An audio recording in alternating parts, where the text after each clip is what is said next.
kinderlich bunim matem Lashem Elokeichem kinderlich bunim matem Lashem Elokeichem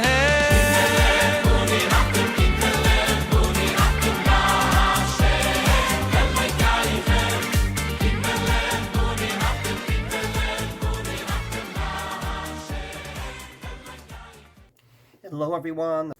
We are up to Machmir number 7. Rule number 7 is a very simple rule, and that is call a spade, or to be more precise, call a chumra. Don't call it a deoraita, biblical law. Don't call it a derabanan, or rabbinic law. Don't even call it a custom.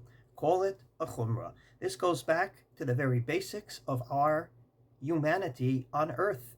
The first sin that was ever done was because of a chumra. What am I talking about? So as you all know, God said to Adam Harishon, the first human being on earth, don't eat from a certain tree. That's it.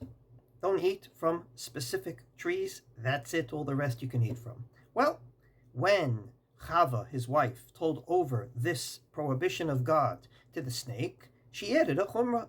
What did she say? She said the words, "Umipri ha'etz asher betoch hagan," from the fruit of the tree in the middle of the Garden of Eden. Amar Elohim, said God, not me, my chumrah, said God, lo tochlu mimeno ve'lo tig'u bo pen temutun. Don't eat from it and don't even touch it because you may die. God never said don't touch it. He just said don't eat from it. It's like muktzeh on Shabbos. You're not allowed to pick it up and carry it, but you can touch it.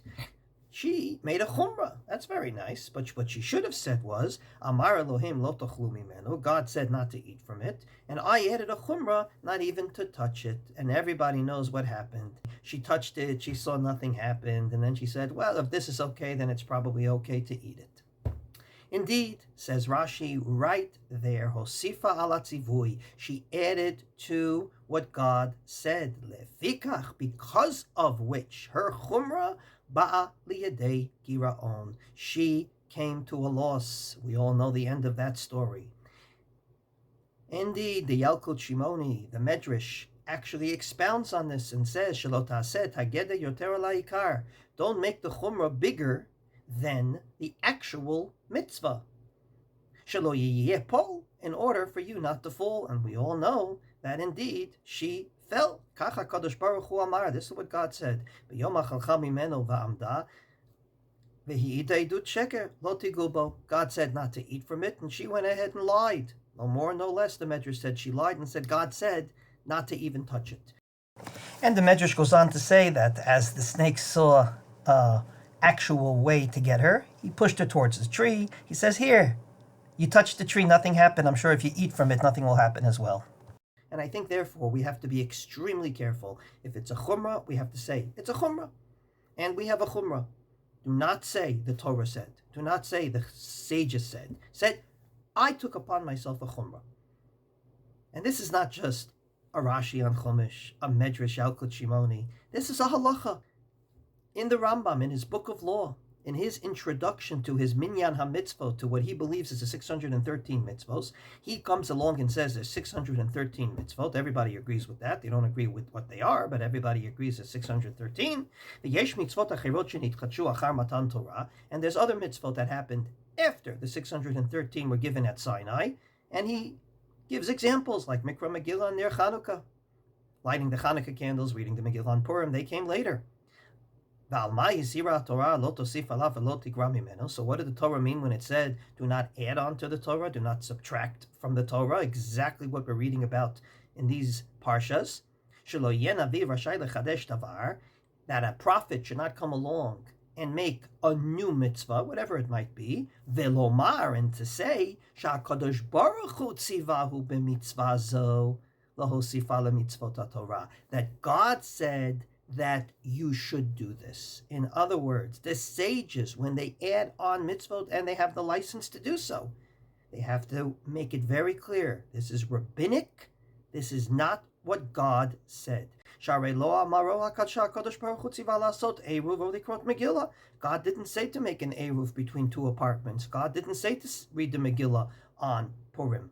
And therefore, if you go ahead and you say that a mitzvah that the sages said to do, or your chumra is what God said to do, you're a liar, and you are violating a biblical law of adding on to the Torah. Rav Shimshon Raphael Hirsch expounds upon this in his Perush on Chumash, when he talks about that famous sin of Chava, that she added on not to touch the tree, and ultimately said it in the name of God. Alanu lishkoach et makor hasiragim shehaziruta yehudit tiha aleinu. Never forget the source of all the extra siyagim, the extra chumras, if you want to call it that we are commanded to do. Niskor tamid she'en hem doraita. First of all, make sure to say, God said on Shabbos to do 30, not to do 39 things, and the sages added on whatever they added on. Don't say they're biblical. Don't say the Halacha says. Don't say the Torah says. Be very careful to say it's a chumra, or it's a minhag, or it's a dirabanan. Because im nireh kamotam kemipnei agura, because if you start saying they're also from God, tavi otanu ha'avera alehem lavo mitzvat Hashem. Just like with Chava, we're going to start saying, well, since this is only a chumra and everything's the same, then since we can, forego this, we can probably forego that. In other words, people will start equating things like cooking on Shabbos with eating shmura matzah throughout Pesach. From this perspective, you cannot mix it up. You cannot, God forbid, come along and say that a chumra is a biblical commandment, or even a rabbinic commandment is a biblical commandment. It is not. And therefore, b'chol makom hemi'idim ala siyagim v'hagzirot shemitzvot rabbanan bilvad. In every Gemara in Rishonim and Achronim, and make it very clear, this is rabbinic, this is biblical, to know exactly what you're dealing with. And they make a very clear distinction between a derabanan and a deoraita. There's a beautiful story that is brought by my esteemed colleague, Rabbi Adler, in his book that I definitely advise everyone to buy.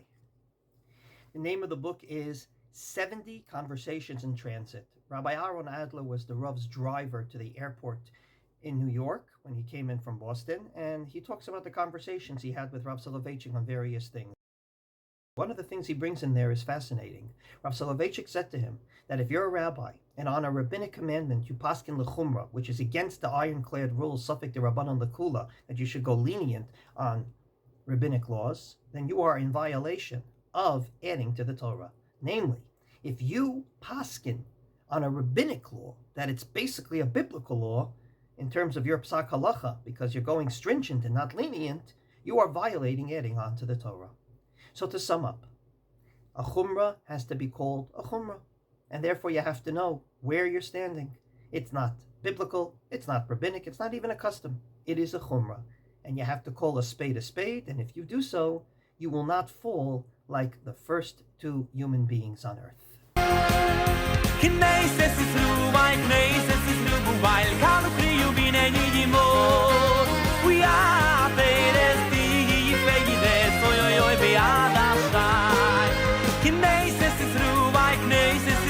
While